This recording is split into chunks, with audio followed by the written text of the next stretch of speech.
जिस झंडे के नीचे हम आप खड़े हैं और आज बैठे हैं, आज इसकी हिफाजत और इसकी रक्षा का सवाल है। इसकी शान बनाए रखना है, ये कायम रहे, हम रहें या न रहें, लेकिन ये झंडा रहना चाहिए और देश रहना चाहिए।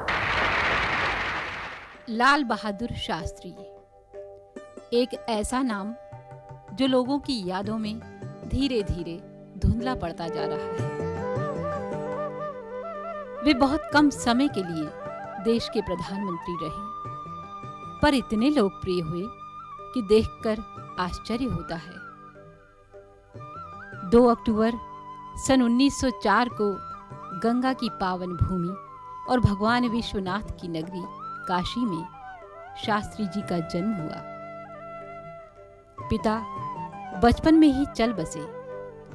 मां ने अभावों के बीच इनका लालन पालन किया। अपने विद्यार्थी जीवन से ही शास्त्री जी गांधी जी की विचारधारा से प्रभावित होकर स्वतंत्रता आंदोलन में कूद पड़े। शास्त्री जी का जो रूप निखरा, उसने सारे देश को मुग्ध कर दिया। शास्त्री जी का कद अचानक बहुत ऊंचा हो गया। भारतीय राष्ट्र की अग्नि परीक्षा के समय लाल बहादुर शास्त्री ने देश का सफल, प्रेरणादायक और बलिदानी नेतृत्व प्रदान किया। वे कर्मठ, त्यागी और देश के लिए सर्वस्व समर्पण की भावना के मूर्तमान नेता थे। उन्होंने देश की अखंडता, राष्ट्र की सुरक्षा और कश्मीर की रक्षा करते समय पूरे देशवासियों को स्वतंत्रता की रक्षा के लिए सब कुछ बलिदान करने की प्रेरणा दी थी। उन्होंने राजनीतिक दलों में किसी तरह का भेदभाव नहीं किया। दिल्ली में यातायात की व्यवस्था कैसे होगी, यह प्रश्न पैदा हुआ। पुलिस बल को और कामों में लगा दिया गया था।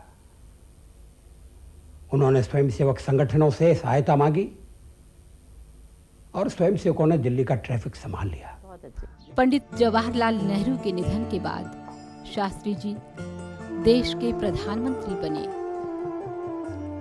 उस समय देश में अनाज की बेहद कमी थी। शास्त्री जी ने देश की इस समस्या को सुलझाने के लिए व्यावहारिक तरीका अपनाया। शास्त्री जी के टाइम के अंदर एक ऐसा समय भी आया था जो विदेशों से खराब गेहूं भी बड़ी मुश्किल से था और फिर वो गुजारा नहीं होता था।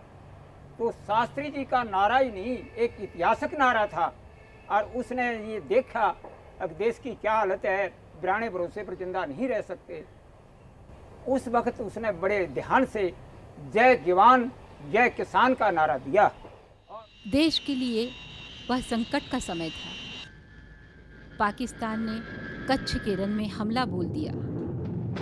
सीमा पार से आए संकट को हल करने में शास्त्री जी की भूमिका महत्वपूर्ण रही।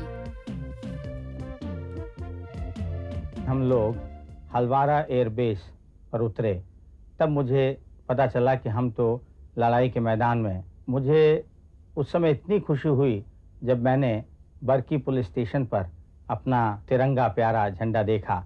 मैंने बाबूजी से पूछा तो उन्होंने कहा इस समय हम लोग पाकिस्तान में घूम रहे हैं।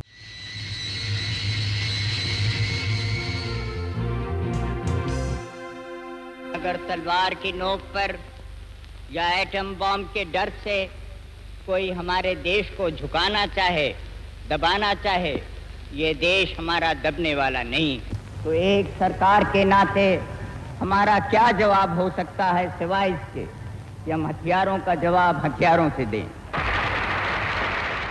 आपसे इतना ही निवेदन करूंगा कि आज देश में हमारे लिए एकता की जरूरत है, मेल की जरूरत है। जय हिंद। शास्त्री जी की जीवन यात्रा भारत के एक सामान्य नागरिक के देश के प्रधानमंत्री जैसे महत्वपूर्ण पद पर पहुंचने की कहानी है। कद से वे बेशक छोटे थे, पर सचमुच वे बहुत बड़े इंसान थे। आज 2 अक्टूबर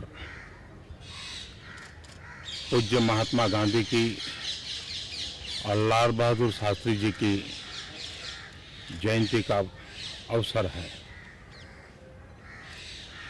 मैं उन महापुरुषों को आदरपूर्वक अंजलि देता हूँ।